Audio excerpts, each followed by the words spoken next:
So, cropping and resizing all three photos to about the same scale, it's absolutely no surprise that the bollard and the tree line up the same way in all three shots.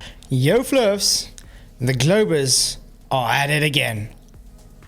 Hi, Andrew here, and just another quick response to some more derp that Flatzoid has been putting out lately. Derp. Oh, derp.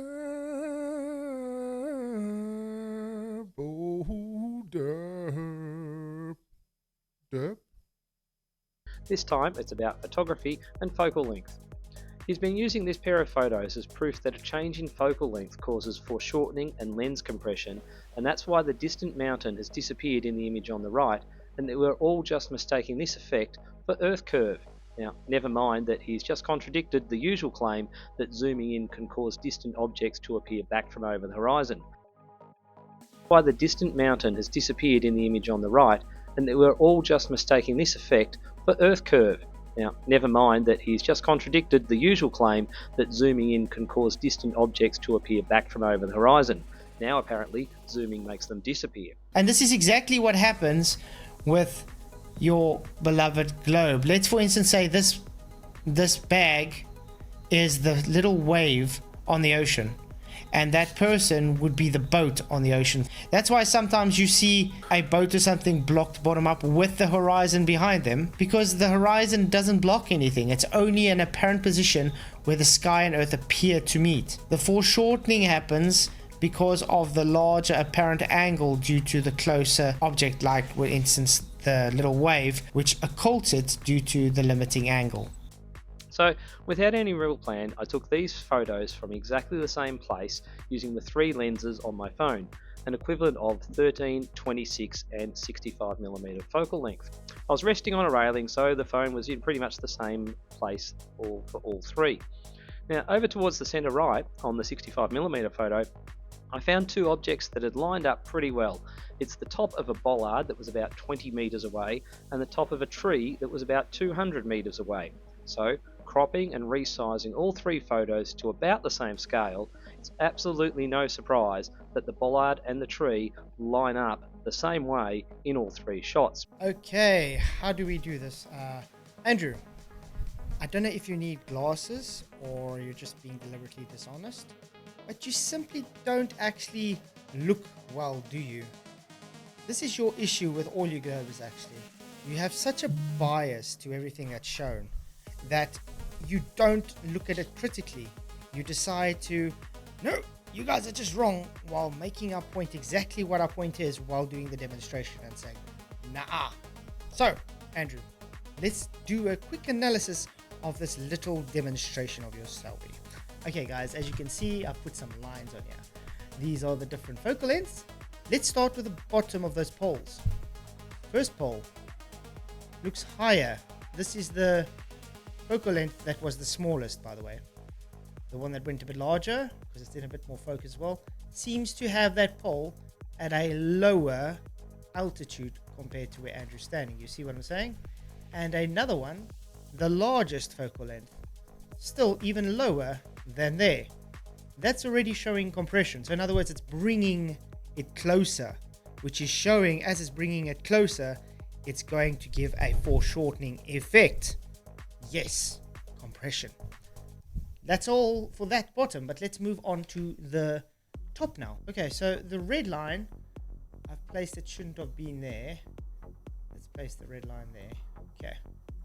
The red line shows that the top of the bush is more or less the same.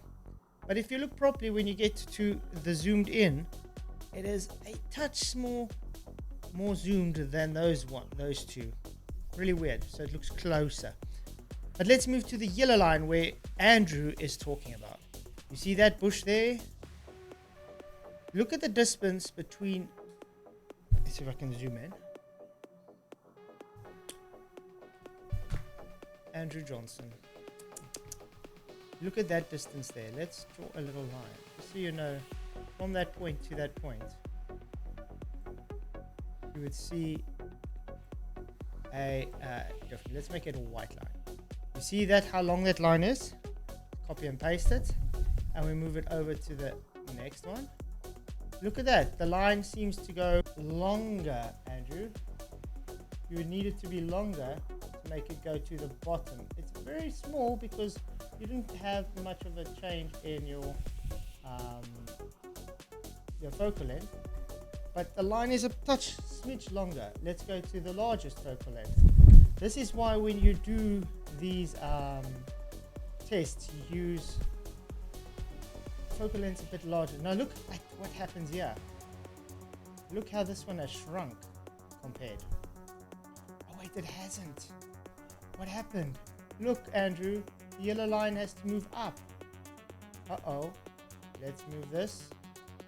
And you have to make the line even longer. Why is that, Andrew Johnson? Would that be because it's compressing the scene? It's causing everything in the background to seem a bit closer, which gives a foreshortening effect. It makes it look like it's going down. Oh boy. Okay, now we move on to these blue lines that you see I have on screen.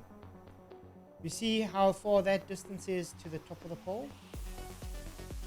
And then we go there to the top of the pole. It touch smidge more than that, and it's a bit more in focus. And then we go there. Oh no, it's actually in line with the top of that pole. Andrew Johnson, these are not exactly the same. You are making my point to a T. So, what's going on here? No points for guessing that it's parallax.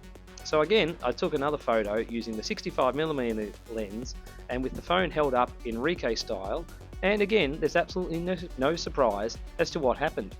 I've induced a vertical parallax shift between the bollard and the tree. So there's no magic, there's no earth curve actually being an effect of lenses, it's just parallax. It's just parallax. How do I put this to you, Andrew? It's not just parallax, there's other optical phenomena introduced there too. Parallax is one of them, we just haven't spoken about it. But I'm glad you're coming real to know it's only optical and not physical. So congratulations for conceding. Your beloved observations are never physical, only optical. It's actually very simple stuff. Thanks Flatzoid, I couldn't have said it better myself.